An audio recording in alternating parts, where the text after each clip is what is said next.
And welcome back to Moving Conversations. This is Brian Ritchie. Joining me as always is Nora St. John. Good morning, Nora. How are you today? Very well, Brian. How are you? I'm doing good. I'm doing good. I apologize to everyone.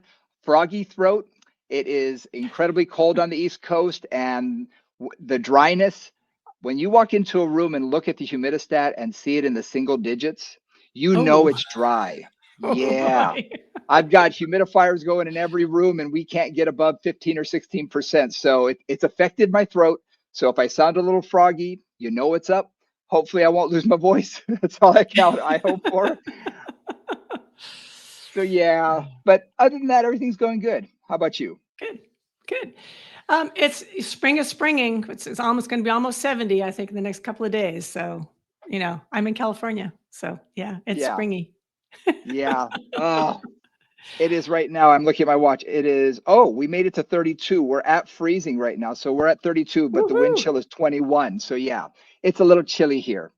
It's going to warm up this weekend. It'll get to mid 40s. So we'll be happy about that. Oh, can't, Oof, can't wait. Can't wait oof. for spring.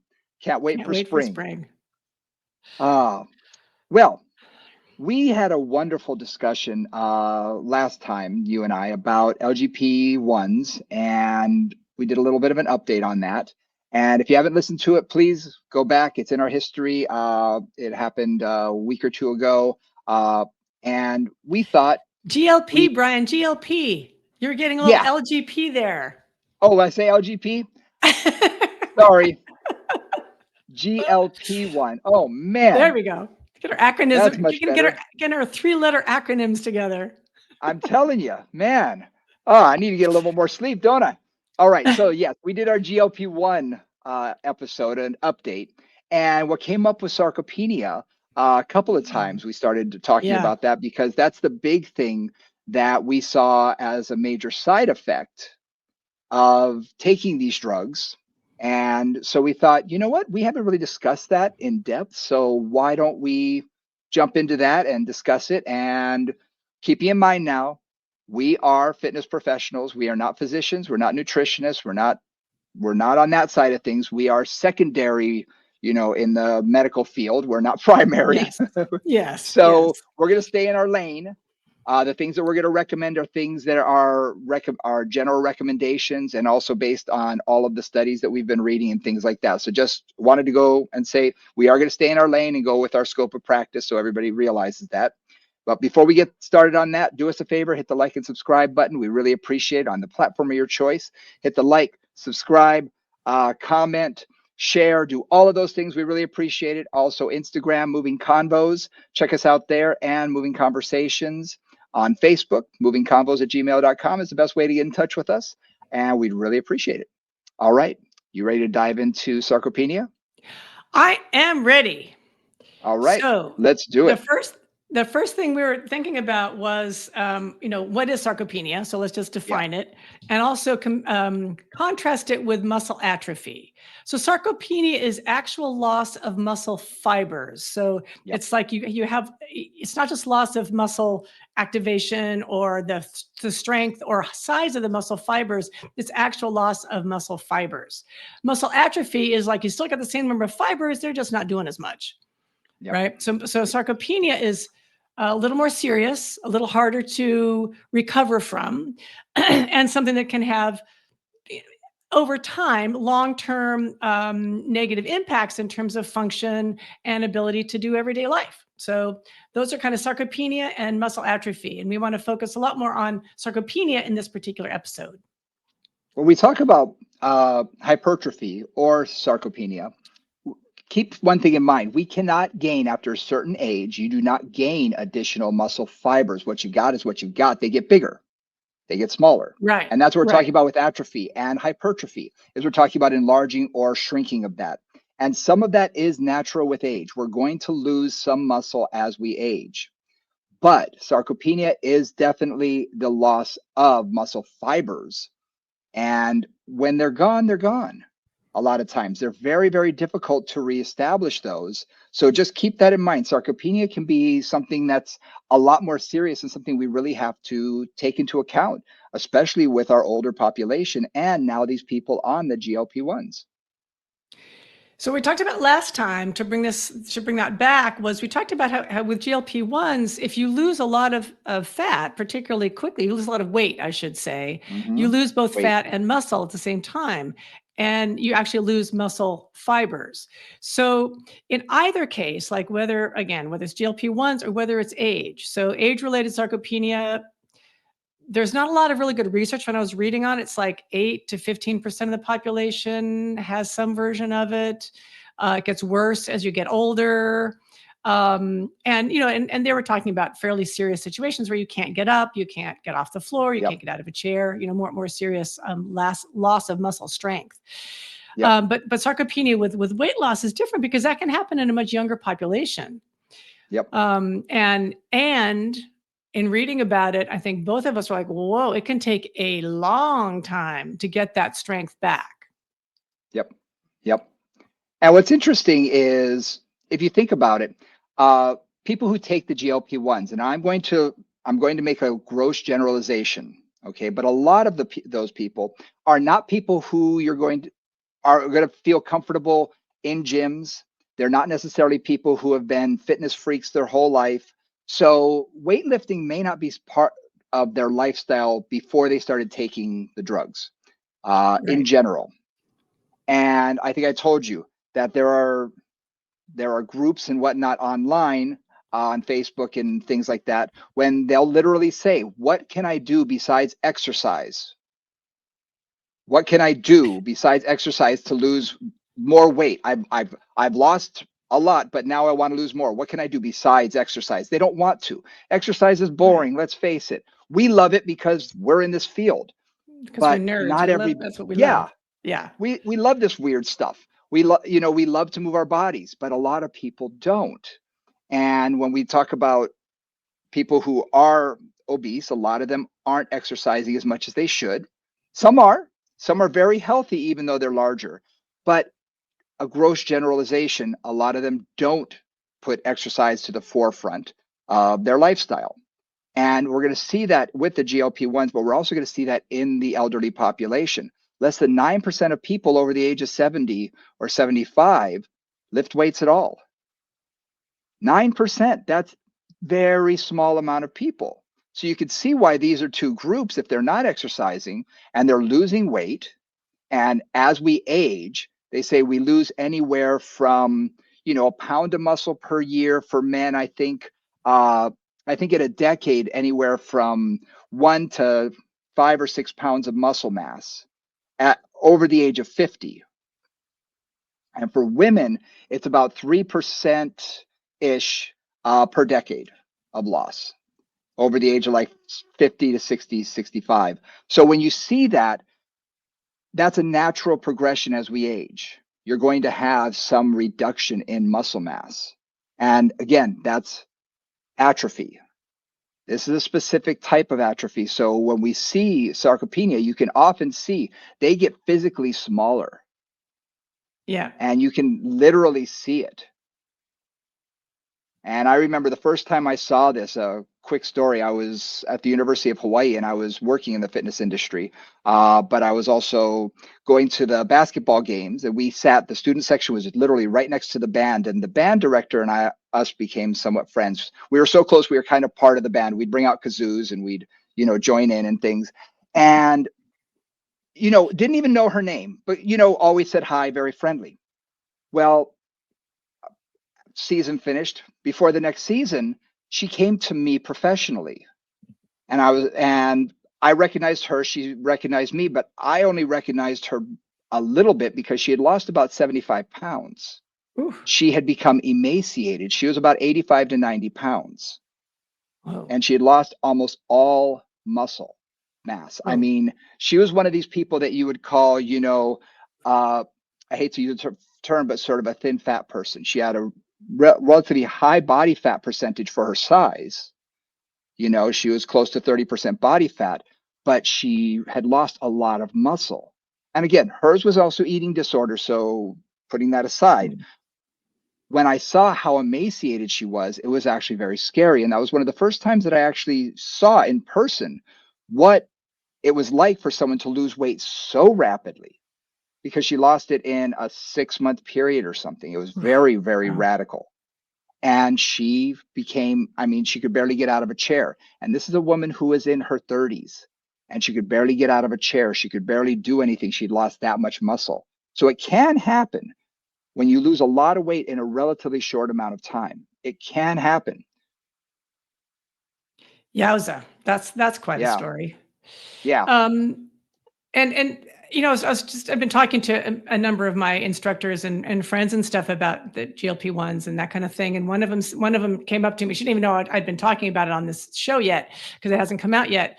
But she's like, hey, you have clients on this? I noticed that my clients that are on it, they're just a whole lot weaker. Like I'm going down in springs, I'm decreasing resistance. They don't seem to have the stuff. And I'm like, oh, that's that's muscle loss. That's Yep. muscle loss, like right there. So when we're thinking about this, it's like what can we do about it? And there's a lot of things to do about it. And there's a lot of ways to build up muscle. And again, you may not gain more fibers, but you can certainly make the fibers you have stronger, right? That's what we do with weight training. That's what we do with resistance training. That's what we do with all the work that we do is we take the fibers that you've got and we try to make them work a little bit better.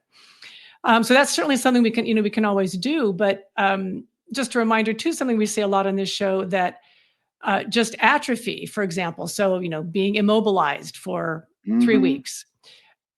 With a younger, healthier body, it will often take as much as 3 times whatever amount of immobilization you had to regain the same amount of strength. And that's with atrophy.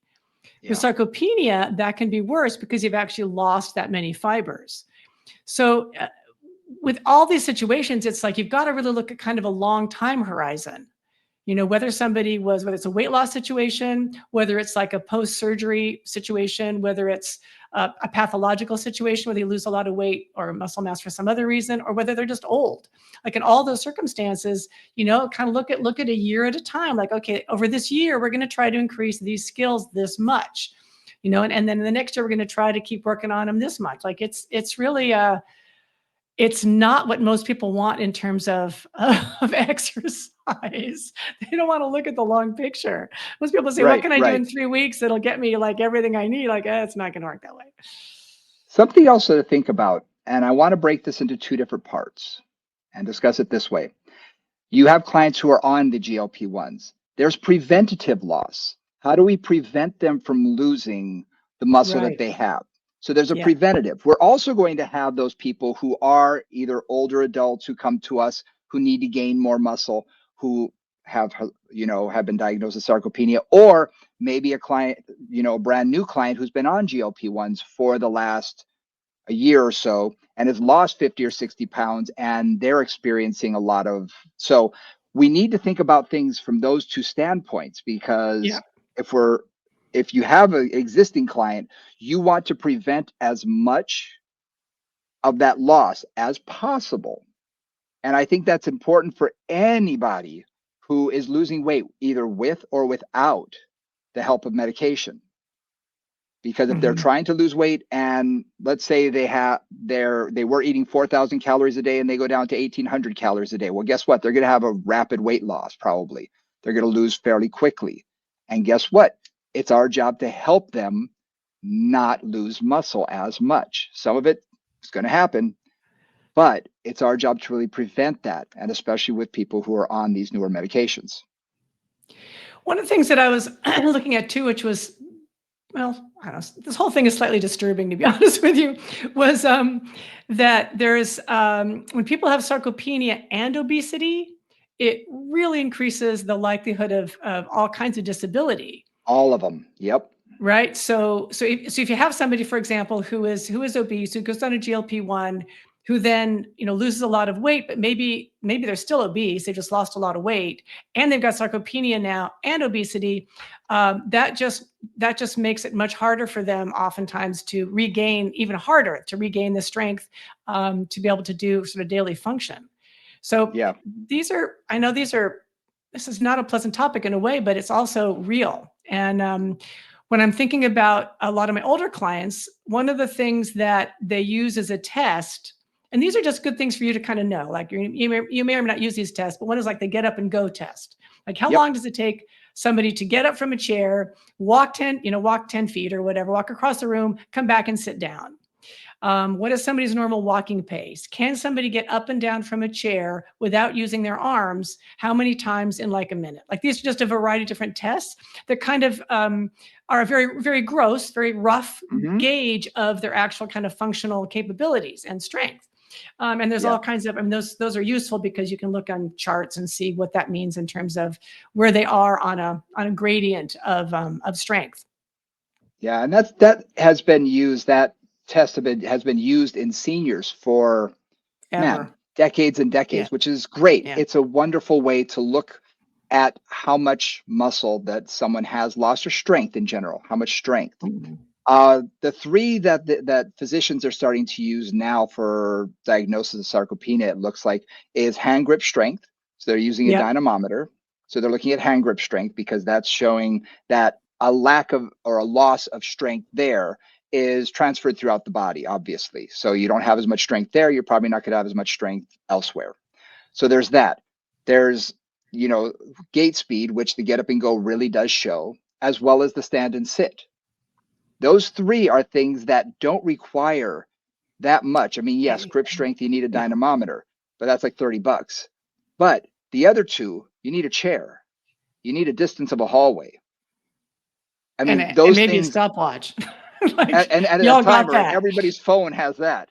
Exactly. And that we can do and make as part of our assessment for especially someone over the age of 60 or 65. I was watching a client yesterday who I've known, he and his family, since I got to Washington, D.C. We're talking 20 some odd years. Okay. And I was really noticing how he was moving. He works with one of my other instructors here, and how he has an incredible, he's 20 years older. So now he's in his 70s, late 70s. So the way he's moving, he moves a lot slower. He's a lot more robotic. He doesn't turn gracefully. He does that robotic, stop and then shuffle his feet to the side and then start to walk again. And I was watching this thinking, oh my gosh, wow, yeah. Because I met him when he was my age. Yeah.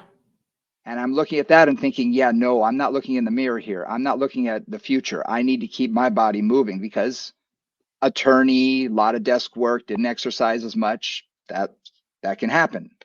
So just keep that in mind when a client does come into you who is, over the age of 60. This is a good thing to start doing with them.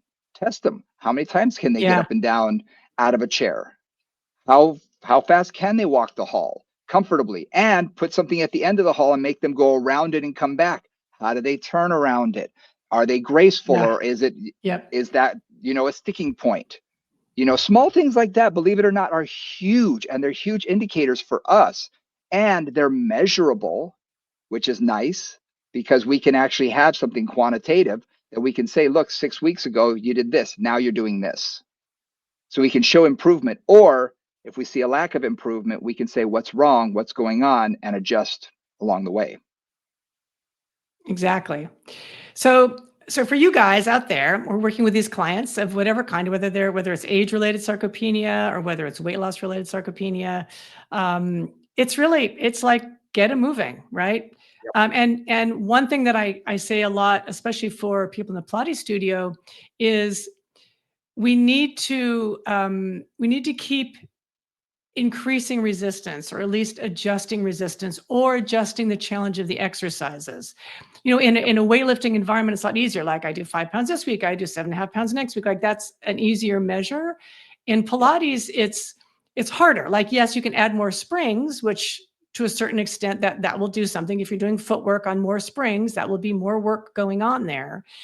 But it's also choosing the exercises. So, instead of doing footwork, doing knee stretch. Knee stretch is going to be a whole lot more whole body and a little bit more strenuous, if that's appropriate for that client. And so some of it is not just looking at resistance in our world, but also looking at the challenge of the exercise to the whole body. Because it isn't as straightforward in Pilates. And that's just something to think about in terms of how do you keep progressing somebody in terms of strength and resistance in that environment. Yeah. And that's very, very important. Let's face it, we all know the person who joins Pilates because they want to relax and they think it's not going to be that hard, and it's incredibly hard, but they're not really lifting a lot of weight, depending on the instructor, and what springs they're using. For a lot of people, they're not lifting a lot of weight. It's not like, here's a kettlebell, pick this up, carry this over there. It's not that sort of weight training. And guess what? People do need that for functionality of life. We need to be able to lift something heavy and carry it into the other room. We need to be able to take something out of the car. Grandparents need to be able to take the car seat with a child in it, in and out of the back seat. There's things like that that we need to make sure that they have the functionality.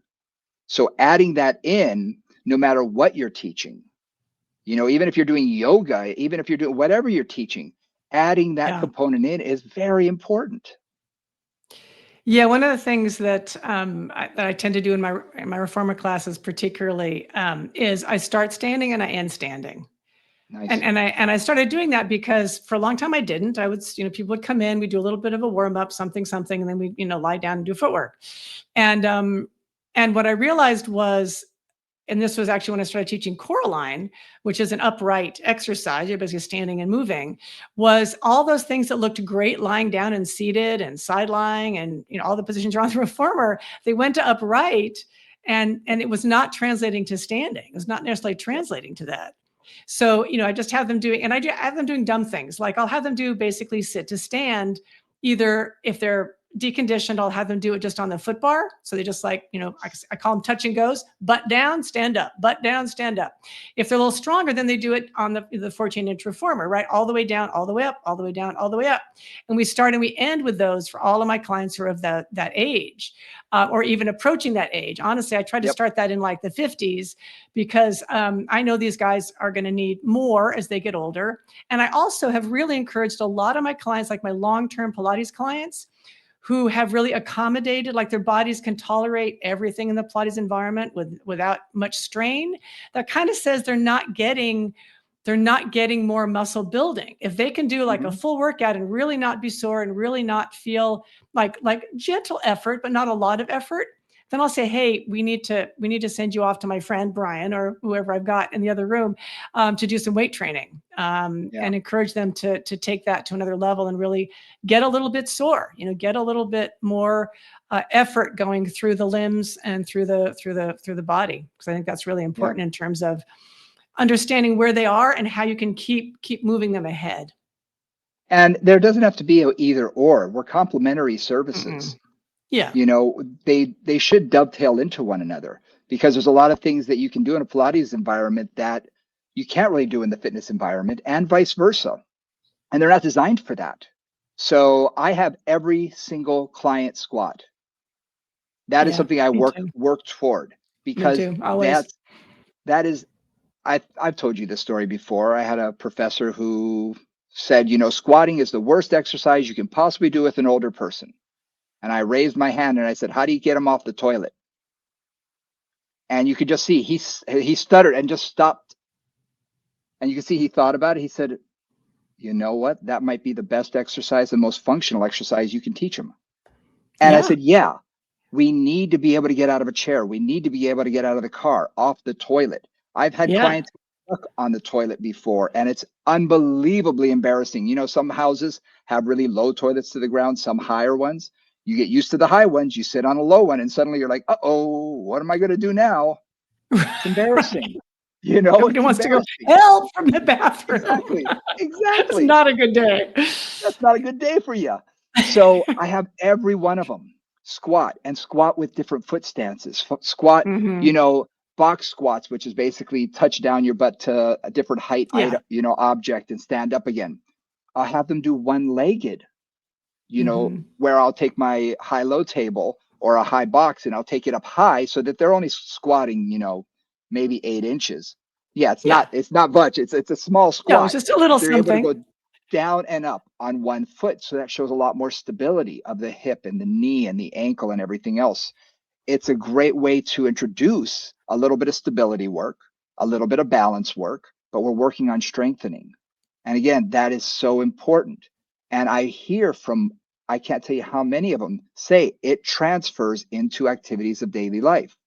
Right. Before they'd be walking and they'd make sure they go to a curb and make sure they'd go to the handicap portion where the wheelchair can go down, where it sort of dips toward, the curb dips down Oh, toward yeah, the where it goes down. same Yeah. level. Yeah, Yeah. yeah. They'd walk to that in order to walk across the street. And now they say, I don't even think about it. I just step up. I say, good. Yes, you're doing steps. This is Yes. functional, and step ups, Yes. incredibly functional. Yep. I've had clients move down to Florida, and there's very little stairs in Florida. Everything is Yeah, flat. everybody's got a one room, one floor house. Exactly. Yeah. And they come back up here and then they're like, stairs are hard. I'm out of breath. And I'm like, yeah, you got to start doing them again. Uh-huh. So these exercises, which may seem simple, especially when you're in your 30s or 40s, to us, how hard is it to do that? Not. But for some of our clients, it can be very challenging, and they need to do it. They need to do it. I'm working with a gal who she's a Pilates instructor, and the stuff I'm teaching her, I teach her things that aren't Pilates related. Because guess what? I know this is stuff that's uncomfortable for her that she's not doing on her own. And I Mhm. push her to do these other things, because it's like, look, I can have you do footwork. I can have you do all this stuff on the reformer. How about we use the reformer in ways you haven't before? How about we do push-ups off the foot bar? How about we do, and it's like, oh, that's hard. Bingo, ding, ding, ding. Let's challenge you a little bit. Let's do some body weights, that type of stuff. And it can make a huge difference. So thinking about that, so I'm thinking through many clients in my head as you're talking through this. It's like I'm, running through my Rolodex of clients that I've worked with, and one of the things is just thinking where do we start? And for a lot of clients, for a lot of my Hmm. clients, and I think of many of my clients were 50 and up. Like that was a pretty large portion of the demographic at my studio, Hmm. and basically for a lot of them, Pilates was a really good baseline. Right. They started out doing Pilates and it was hard and then it got easier. Right. And they were able to do like a pretty good intermediate / maybe a few advanced exercises workout and feel pretty good with it. And for a lot of them, that was a good maintenance level. Right. And just in terms Hmm. of keeping the body going, keeping the coordination going and the mobility, the complexity of Pilates is, I think, really helpful. Yes, you're not getting, a direct, like, bicep curl, getting my bicep stronger, but you're getting the whole body to work together. Yep. So sometimes like that can be great, especially for my older clients who've been sedentary. That can really keep their functional level pretty good. But to Brian's point, and how do we progress that? And a lot of that is looking at what are their functional capabilities: walking stairs, doing step ups, doing the touch and goes, as I call them, or box squats, as you call them. Yep. Doing things where lifting stuff up. I like them to do some lifting things too, right? Yes. Because the lower body we work on, the lower body is great and critical, like quad and glute strength is critical to function. But I also want them to be able to kind of lean over, pick something up and do something with it. Right. And Hmm. Pilates doesn't train that well. That's not something that a lot of the exercises we do are going to address that. So I might say, okay, have like a 10-pound something on the floor. So go pick that up and put it over there. Go pick that up and put it over there. Yep. So it's how do you, and it's just body weight, it's functional movement. It's nothing particularly fancy. If you have access to a gym or you have access to other kinds of equipment where you can actually do some weightlifting, great. If you don't, then provide them with just functional activities that are useful for them. Something that I have taught with and used for years, and this is coming from Hawaii, rice, That's right. Their bag of rice, Brian's bag of bag of rice. I rice. love this. It's great. It works so well. It's a sandbag, basically. Yeah, And what I like exactly. about it is you can fill it to whatever you want. You can put it in a Ziploc bag and tape the living daylights out of it just so it doesn't come open, or you can put it in something that's not going to spill. But what I like about it is it's movable. It Yeah. sort of flows with itself. So when you're grabbing it, you actually need to grip it. You need to use grip strength.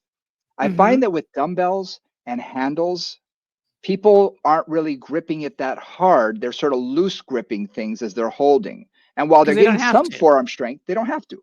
Whereas you use something that is going to, if you don't grip it, it's going to fall out of your hands. Well, guess what? You got to actually hold on to that thing.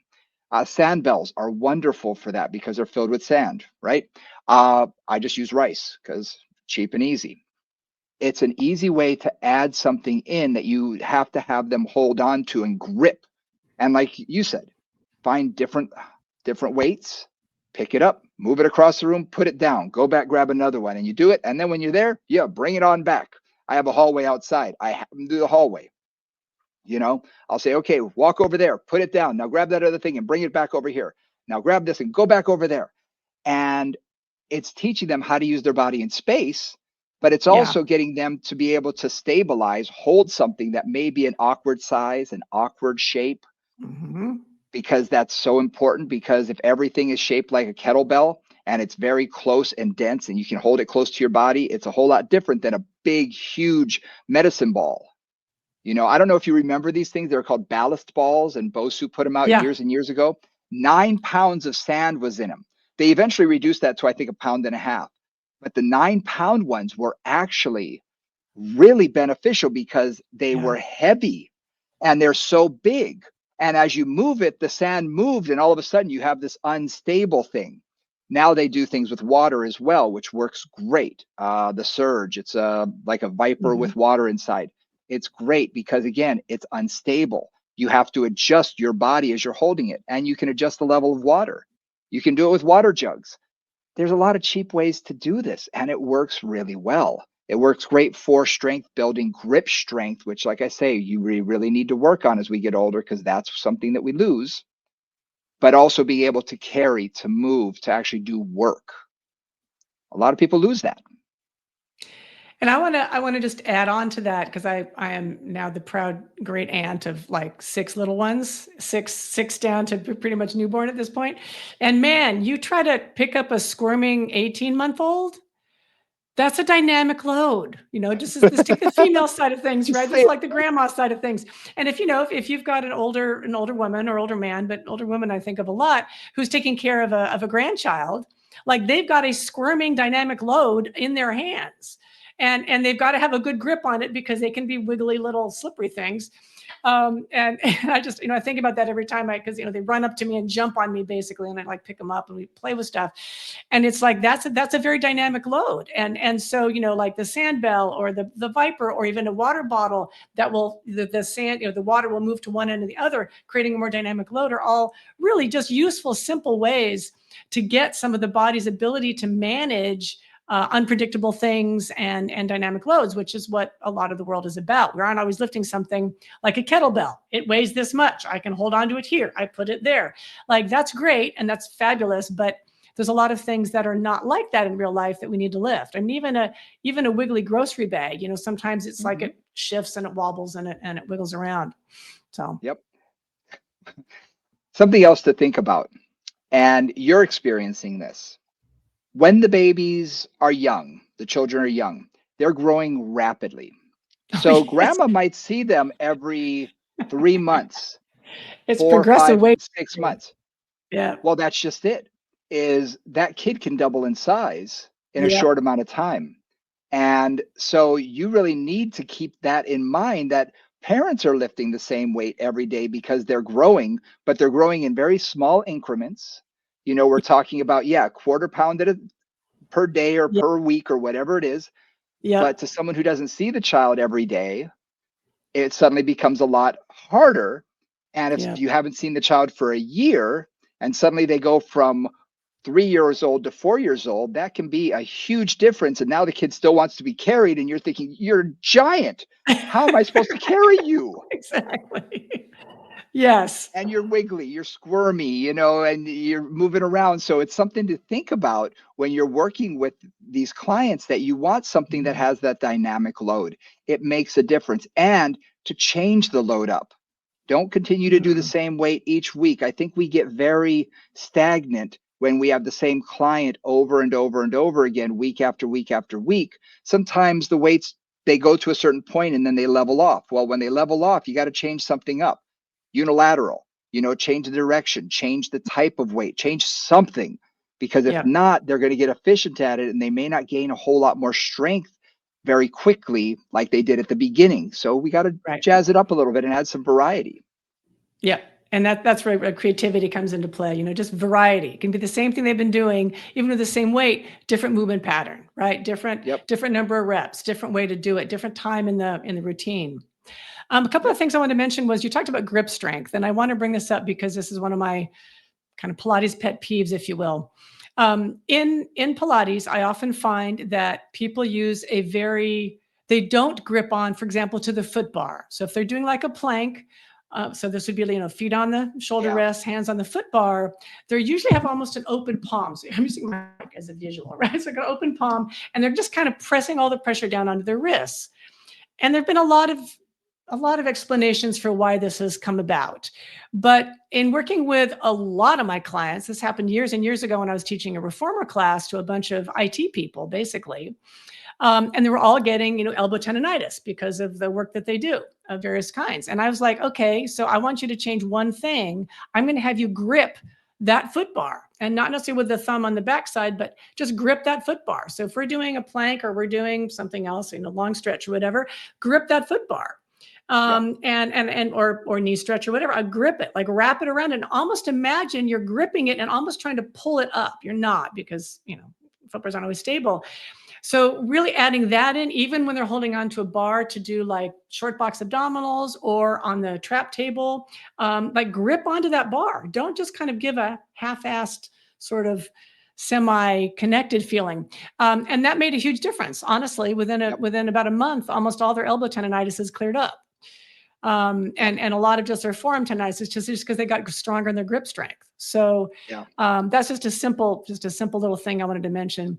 The other thing is, and this is beyond our scope, but very important that they have this information from somebody who can tell them, is like protein is really critical Yep. at this point. Diet is really critical. This is not a good time to be eating crappy food. That will not help to build your strength. But again, that's something that I would send them to a nutritionist to work on their diet, and really get it organized for muscle building. I was reading a article specifically for this about is it possible to change a slow metabolism. They're talking about sarcopenia, and they're talking Yeah. about especially aging, and that over 60 years of age, we really need to get them to think about protein first with the meal, and not only that, but increase the amount of protein that they're eating, because general recommended is 0.8 grams per kilogram body weight. So if you're 100 kilograms, you eat 0.8 of that. So 80 grams is the bare minimum for a young person. Well, they're saying for an older individual over 60, 1.2 to 1.5 grams per kilogram, which is you're talking about That's a doubling it lot. almost. It's a That's lot. a It's a lot lot of more. protein. A lot of protein eaten a day. That's a Yeah. lot more. And for someone like me who's been, focused on protein since I was in my 20s, it's not a big deal. I eat protein, with everything, and it's natural. But for general population, that is not the norm. That is not the case. Yeah. How many times I've talked to clients and said, "Oh, what have you had to eat today?" And they'll tell me their breakfast, they'll tell me their lunch, and I'll say, "Okay, what have you had that had protein in it?" Well, I had some milk. So yeah, lactose.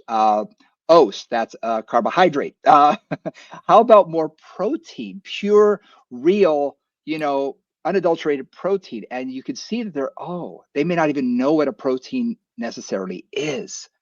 And Right. they may need guidance in just, okay, think about lean meats, think about, things like that. If they're vegetarian, get them to think more about getting complete proteins. It's really important for them to increase that, because as we see with our older people, I can't tell you how many times I've had to talk to them about protein drinks just because they're not having their meals have gotten much smaller. They're not eating as much protein in general. And they're Yeah. wondering why they're having a hard time gaining muscle. Right.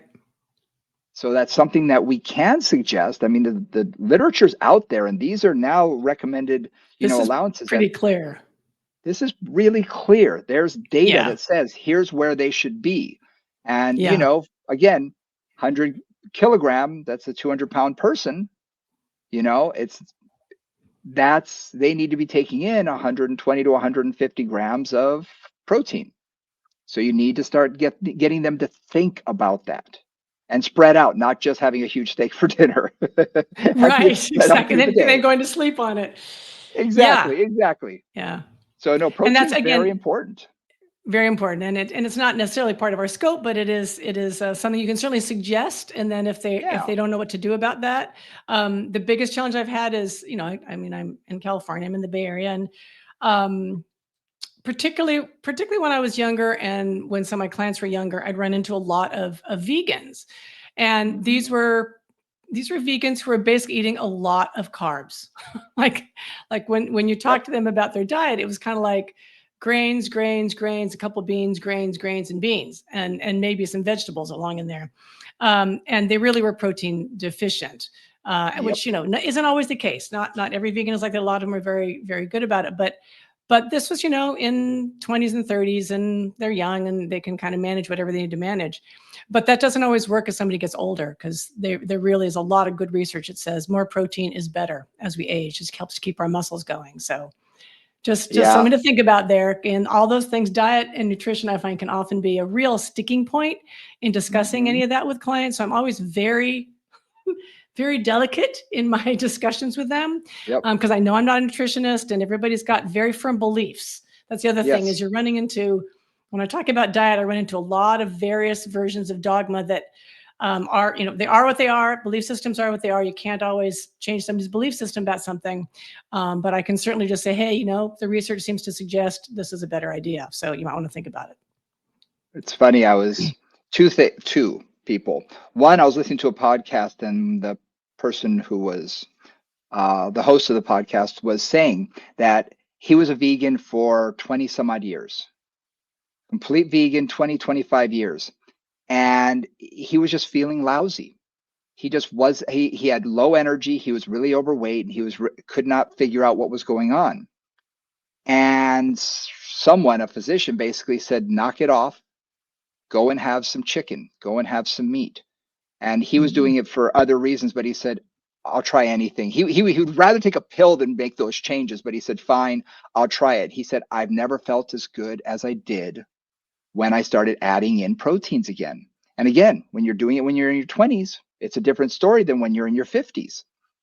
And I had a client who actually did that. We were talking, I guess I'd worked with her for 2 years already. And when she first came to me, she was vegan. And so I just kept that in the back of my head. We never talked about food very much. And she was talking about, she needed to gain some muscle and things. And I was like, well, we might want to think about increasing your protein, because as a vegan. And she goes, oh no, I stopped doing that a while ago and I feel a lot better. She did it on her own. I said, you do? She goes, oh yeah. She said, I don't eat a lot, but I feel a lot better. I said, well, okay, that's good. At least you recognized. And she said, oh yeah, there was something I was missing from my diet. And so just something to think about when talking to them. Like you said, there's a lot of dogma around different people's approach to Yeah. doing it, and you don't want to get into that. But even making a suggestion that, this might be a good thing for you to try, or Yep. talk to a nutritionist about it, or your physician about this, especially Yep. if you're starting to lose muscle and we're not able to put muscle on you in a gym. There might be something missing that you're deficient. Exactly. There may be a reason why you're not making gains and why you're not, improving. Yeah. So this is yeah. This is one of those topics we sometimes walk ourselves into. There's a lot here, right? Like, this is Yeah, actually there is. not that uncommon, and it's going to get more common with all the GLP-1 stuff and the rapid weight loss things. And if you Yep. work with an aging population, it's already there. You're already dealing with some of it, and you're also dealing with people. And I want to bring this up too. People who have been immobilized for a period of time, people, let's say, who've had surgery that has kept them in bed for a while. You'll at least have muscle atrophy, if not sarcopenia. And I've also had clients with things like cancer treatment, which Yeah. has really, really changed their physiology, and sometimes that can lead to sarcopenia as well. So it's just something to be aware of, and something that, like, we're the first line on that, because Yep. we're the ones who are going to be helping them build muscle. Their nutritionist is going to do that. Their doctor isn't going to do that. The other people they're working with, their oncologist or whatever, isn't going to do that. We're the ones who actually are on that front line. And the best thing we can do is just, like we always do, support them, give them simple stuff to do, have them come in as often as they can for you, give them some good homework Yep. that matches their lifestyle and their ability to do stuff. Yep. And then also just remember, just kind of keep pushing them and keep trying to move them forward in terms of resistance or challenge. So don't get complacent. Don't say, oh, this is good enough. Let's keep pushing them a bit. And it means you got to be a Yeah. little more of a taskmaster than you might naturally be. And let's give you guys some parameters, some very specifics that you can do with the clients. Multi-joint exercises are usually going to be the best. So things like squats, rows, presses, things like that that are going to hit more than one muscle group at a time. Yep. Doing Everything strength in the training. Pilates environment, more or less, just Yeah, to say, like that's exactly. But Pilates does that. Yeah. exactly, but under additional resistance Mhm. is the key for this. 1 to 3 sets, and you want to work anywhere from like 8 to 15 repetitions. And again, if they're able to do 15 reps, time to go up in weight. I mean, it goes Yeah. back to some of those old philosophies, but it still works. You're able to do 15 reps, take the weight up a little bit, go back down to 8 reps, and work your way up slowly but surely. They're going to get stronger. Again, 2 to 3, maybe even 4 days a week if they can. If you can get them to do it on their own, I've got a few people that I give them the homework and have them do some of these exercises, standing up and sitting down. You can hold something, you can hold a water bottle. There's other ways to add resistance. These are all ways to do that. The other thing I wanted to mention, and this is something that goes a lot of times people don't think about, this is power training.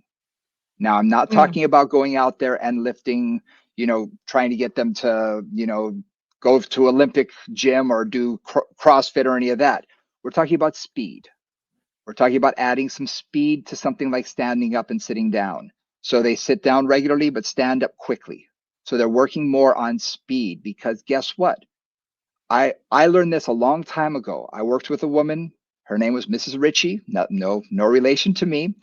She was 96 years old when I started working with her. Uh, on the frail side, she took a fall and became incredibly more frail. And at 98, it took her to get out of a chair about 15 to 20 seconds. She was that slow. So standing up and sitting down was very frustrating to do 10 repetitions because it took forever. And one day I literally told her, I said, I want you to jump up out of your chair. She goes, what? Her eyes got really big. And I said, I want you to go as fast as you can. I said, I got you. I'm right here. Nothing's going to happen to you. I promise you. Go up as quickly as you can. And what she did, she stood up straight. Boom. She just stood up. And in her mind, though, she jumped. But to me, it looked like a normal person getting out of a chair. Yeah. So Yeah. after that, I was like, ding, ding, ding, ding. For her, that was very important. So doing things with a little bit more speed under safe environment. So maybe when I'm using a tube or something and doing presses, I may have someone do them a little bit faster. I'll say, okay, now pretend you're punching. And I'll give them a target with my hand and say, okay, I want you to lightly, increase your speed, and I'll take their resistance down a little bit. So working on that speed can really begin to help change that a little bit in their body so that they can move a little faster. And you're going to see their gait speed will increase. Things like that. And you'd think it's not hard to do, but it's important to do. And I think one of the challenges in the Pilates environment is speed is a little funny when you're working with Mm. springs. You Mm-hmm. can certainly do molasses, and there's a lot of molasses tempos are very, very slow and concentrated, which is great for focusing. But I do work a lot with let's vary the rhythm, let's vary the tempo. So even footwork, if you do wah da da da da, like you really can't do power like you can when you're jumping on the jump board, for example. But when Right. you're just doing like footwork, you push off and the springs just kind of go boing and you kind of come back in. It doesn't really work that well with spring resistance. Yep. But you can certainly speed up the tempo of a lot of things. Still maintaining what I would suggest in the Pilates environment is maintaining the resistance on the springs as you go through it. So how fast can you go while maintaining the resistance on the springs rather Yeah. than kind of pushing and then slamming and pushing and slamming. So you can certainly find that connection all the way through. And that's a really nice way to start to work on that. And then I also do, like Brian does, getting up and down off the reformer. Just sit down, get up, sit down, get up, sit down, get up. Okay, go faster, faster, faster, faster. Simple Yep. stuff like that. Just to get them moving. I like that. That tempo is really important, actually, because people can get very, like, I feel like everybody's nervous system has a rhythm to it. Yep. And especially as people get older, that rhythm kind of starts to slow down. And sometimes if you can just, like, I love what you just said, just ask them to go faster, it helps to get things firing a little more, gets them more reactive. And that's important for life too. You know, Yep. life doesn't always come at you at a snail's pace. Your dog jumps Yep. under your feet, or you step off a curb funny, like, or you slip on ice, all those things. Like, you got to be able to respond quickly enough to keep yourself from falling. There is something called a quick step, which you Mm. can do as a test for your clients. And basically, that is you have them feet together and have them lean forward and have them keep leaning until they have to take that step. How quickly they can take that step is a reaction time test. And it's really an important thing to think about, because if they do slip on the ice, guess what? Most older people don't even know it until they've hit the ground. Yeah. Their body and their reaction time is so slowed. And what Mhm. I see them do is they lean forward, and before they've even, I mean, it doesn't even look like they've broken that, that vertical plane. They're taking the step forward already. Instead of, okay, lean, boom, move that foot quick, move that foot quick. Even just getting them to do that can be a huge thing, because Mm. it teaches reaction time. It speeds that up. And I'll put things on the floor. I have colored dots. You can get these on Amazon. They're cheap. I have colored dots, and I'll call out a color. And I don't care if they use their right foot or left foot sometimes. Sometimes I'll say right red, left green. So they have to think about it and move with that foot. But I'm trying to work on speed as well, because I want them to go a little bit faster. And an exercise I give them for home, it's called a speed squat. And all it is, literally, they start doing regular squats up and down. I say, I don't care how low you go, it doesn't matter. Now I want you to go a little bit faster. Now a little bit faster. Now a little Mhm. bit faster. Until I say you're going as fast as you feel comfortable doing. I don't want you out of control. I don't want you feeling like you're going to fall over or anything, but go as fast as you feel comfortable going. And you do this with a 20-year-old, and they're boop, boop, boop, boop, boop, boop. You do it with a 60-year-old, they're going whoop, whoop, whoop, whoop, whoop, whoop. But they're in their mind, they're going quick. They're going fast. Over a 6-month period, guess what? You're going to see that speed increase. So these are all functional things that you can do with your clients. And that's why I wanted to give you some kind of a practical application as well.